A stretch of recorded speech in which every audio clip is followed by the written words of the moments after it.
Ay, another day, another vlog.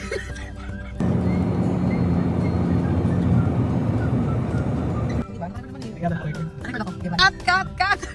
The time is 8:27. Tingnan natin. Ay, manahimik ka muna, mami. Take 4. Nakalimutan pala ako. Dapat pinapakita oras. 8:28. Yan. Lang talaga ako ng buhay kasi masyadong seryoso si Daddy. Eh, siyempre, ano na tayo, seryoso na talaga. Okay lang yan. It's a privilege to be part of my vlog. Diba? So, si kami ng Jensan. Actually, pangarap ko talaga mag-vlog. Itatry natin yan. Day 1 ng ating vlog. Okay? Say hi. As a few years later. Hindi pa alam kung i-upload ko kasi pala kita niya tayo sabihin na-upload ko siya.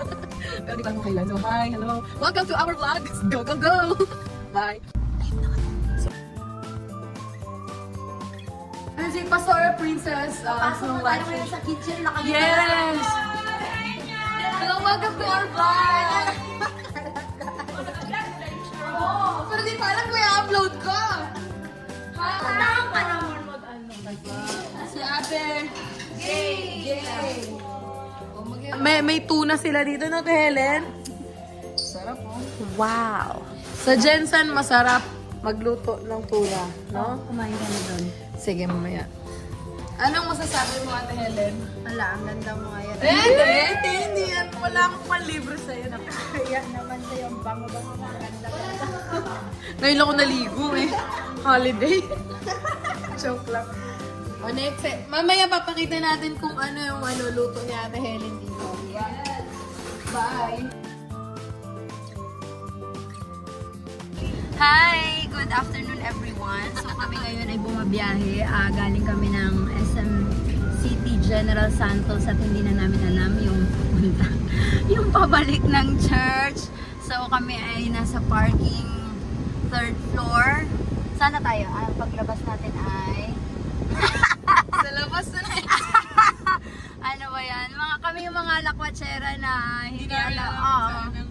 Hindi alam familiar sa ano. Ayan. Nahihilo na po kami. 3rd floor lang tayo galing A few moments later. Meron kang ano dyan, Vicks? Pag matanda na, di ba, naghahanap na tayo ng mga isisingot-singot pag tayo ay nahihilo. Hey, nasa labas na kami. Manual na lang natin. Kasi hindi kami marunong mag-reels. Gusto sana namin mag-reels yung naghaharap agad. Yan, so nasa labas na kami ngayon ng SM City. Saan kaya kami, So ayun na nga, nakauwi na kami ng Coronadal, nag-Braveheart na, busy na at lahat-lahat. Ang hirap-hirap pa na mag-vlog ha. Better luck next time. See you next vlog. Bye!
So ayun, bumalik na kami ng Coronadal, nag-Braveheart na, and sobrang busy na. So ang hirap pa na mag-vlog, so see you next vlog!